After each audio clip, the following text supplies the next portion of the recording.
Hello students, today we are continuing our lecture on chapter direct and inverse proportions from class 8 mathematics। आज हम class 8 mathematics की chapter direct and inverse proportions का example 9 करेंगे। So let's see what is example 9.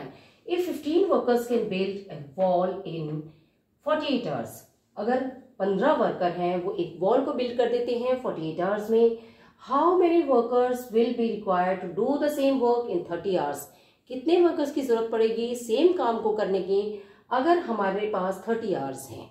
So let's see, सबसे पहले हम क्या देख रहे हैं कि हमें क्या क्या चीजें दी हुई है। हमें दी हुई है 15 वर्कर्स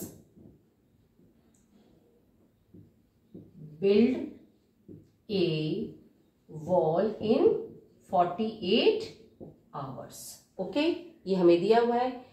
हमें पूछा गया कि कितने वर्कर्स की रिक्वायरमेंट होगी सेम वर्क को करने के लिए अगर हमारे पास 30 आवर्स है तो। So let x number of workers build the same wall in 30 hours.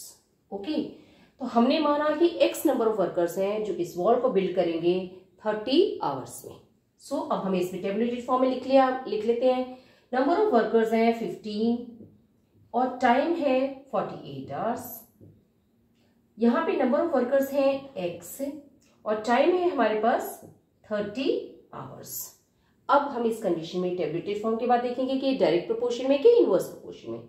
हमने क्या देखा यहाँ पे कि हमारे पास 15 वर्कर्स थे तो हमें टाइम लग रहा था 48 आवर्स का।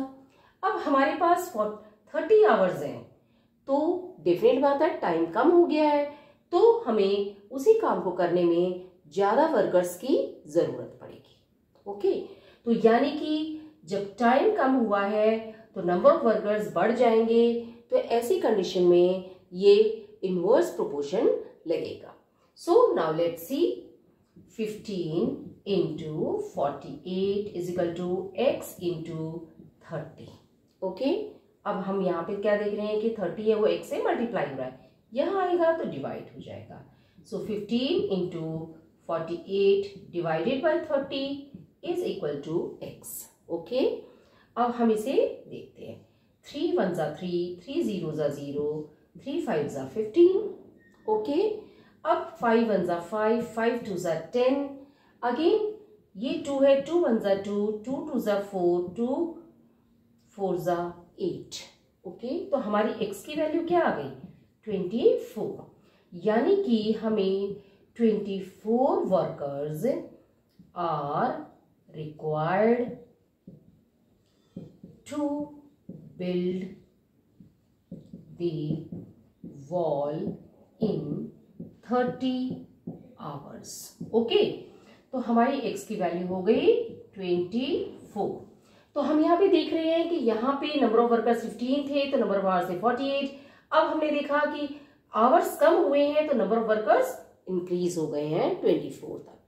सो अगर ऐसा क्वेश्चन आपके पास आता है तो सबसे पहले आप उसकी लैंग्वेज को पढ़िए, उसके अकॉर्डिंग आप अपने टेबल को बनाइए। टेबल को बनाने के बाद देखिए कि डायरेक्ट इनवर्स है कि डायरेक्ट है या इनवर्स प्रोपोर्शन है, और उसी के अकॉर्डिंग क्वेश्चन को सॉल्व कीजिए। अगर आपको कोई चीज नहीं समझ आए तो कमेंट बॉक्स में लेके पूछ सकते हैं। वीडियो पसंद है तो लाइक करें, चैनल को सब्सक्राइब करें, अपने फ्रेंड्स के साथ शेयर करें। Thank you.